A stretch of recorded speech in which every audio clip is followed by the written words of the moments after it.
Is there a truly reality out there that humans can really know?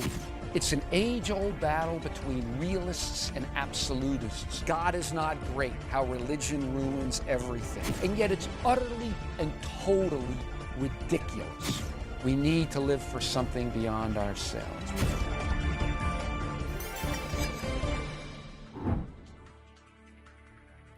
Peter Singer might not be a household name, but for the millions who know him, or the many who know him and know his philosophy, he could be a pretty scary figure. He's a guy who's for killing deformed babies. He's a guy who equates humans with animals. He's a guy who says it's okay to euthanize sick old people. And yet the interesting thing is he really does teach those things. However, and this is the point, if you accept his premises, you follow his logic, and acknowledge some of his caveats, Peter Singer makes very powerful arguments for these positions. Now, Peter Singer started out as an animal rights activist. In fact, they say his book, Animal Liberation, is pretty much credited with getting the whole animal rights movement started. And Singer's point is simple. Animals can feel pain, somewhat the way we as humans feel pain. Hence, his question is, what moral right do we have to cause all this pain and suffering on animals just because they're a member of another species? We do these things, he calls what we do to them criminal, or they would be called criminal if we did them to human beings. Instead, we do them to animals and nobody complains about it. So he says that we are kind of speciesists, or speciesism, which is a form of racism only against things of a different species. In other words, we do to animals what we would never tolerate doing to humans. You know, suppose it cost us, suppose we had to torture 500 dogs. We tortured 500 dogs to find a cure for cancer. Would it be worth it? Well, how about 5,000 dogs? Suppose we had to torture 5,000 dogs for a cure of cancer. Would it be worth it? Or suppose we tortured 5,000 dogs to find a cure for acne. Would it be worth it? Maybe people would question that. But if you were to say, instead of animals, if we were to have to torture 5,000 human beings in order to find a cure for cancer or acne or whatever, no question, people would say that was wrong. And that's because Singer argues we're speciesists. We discriminate on the basis of species. Singer doesn't end here either. He moves into the realm of Homo sapiens, of humans, and he argues that not all Homo sapiens, not all humans are persons. And he defines persons a certain way. Let me quote him, because this catches the essence of what he's saying. Okay? Here's Singer. Far from having concern for all life, or a scale of concern impartially based on the nature of life in question, those who protest against abortion but dine regularly on the bodies of chickens, pigs, calves, show only a biased concern for the lives of members of our species. For on any fair comparison of morally relevant characteristics, like rationality, self-conscious awareness, autonomy, pleasure, pain, and so on, the calf, the pig, and the much derided chicken come out well ahead of the fetus at any stage of pregnancy, while if we would make the comparison with the fetus of less than 3 months, a fish would show more signs of consciousness, close quote.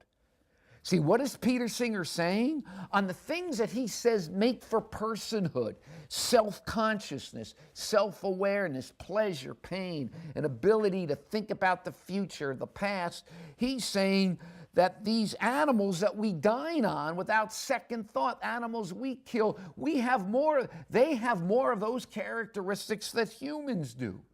Okay? Instead of a fetus, though, substitute brain dead, or babies born with their brains outside their heads, and a few other examples, and you can see where he's going.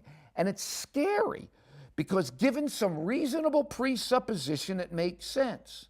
See, in other words, what he's saying, a fish has more consciousness and has more of the things that we would equate with personhood than does a brain-dead infant or the like. So his question is, why are we so adamant about saving all kinds of human life when we don't care about animals? We do things to animals we would never do to humans. And for Singer, this is speciesism. Now, this might sound a little wacko, but Singer is being very logical. He is an evolutionist through and through. For him, what separates us from the animal is nothing qualitative per se, but quantitative. And that quantity is time. A few million years or whatever it took for us to diverge, and the whole evolutionary thing, and we become humans through a few quirks of random mutation and natural selection. We're a human, that's a chicken. We can do to that chicken what we would never allow to do humans. And there's a certain logic to that if you believe in evolution. Singer is simply taking many of the propositions of the modern world to their logical conclusions. Singer's point is that because our view of human origins have changed, we should rethink our position about human life as well. In other words, what makes us think we're so special? It used to teach where we're made in the image of God. Okay, that's something special. But people don't believe that anymore. We believe we're just another strand along the evolutionary branch. A pig went one direction, a chicken went one way, a fish went one way, and we went another way. And suddenly we're so special that we don't allow ourselves to do things to each other which we would do to animals. So Singer's working from a purely atheistic worldview. And it's from that position that he criticizes this old ethics and its platitudes about the sanctity of life and so forth. And he says it just doesn't work and it's not consistently applied. After all, why at times do we pull the plug on hopeless human cases, or let them slowly starve to death, or withdraw the treatment that would keep them alive? I mean, if human life is so utterly inviolable, who are we to judge that this life should be preserved and this one shouldn't, no matter how much fiscal, emotional, or physical cost it does? Some have argued, and I think correctly too, that Singer's position puts us on a slippery slope. Singer argues that we already are on the slippery slope, and he uses a lot of examples to prove it. That we're already on that slope, and that instead we cling verbally to our outdated views of man in the image of God and so on, but we really don't follow him anymore, okay? So what do we do with Peter Singer?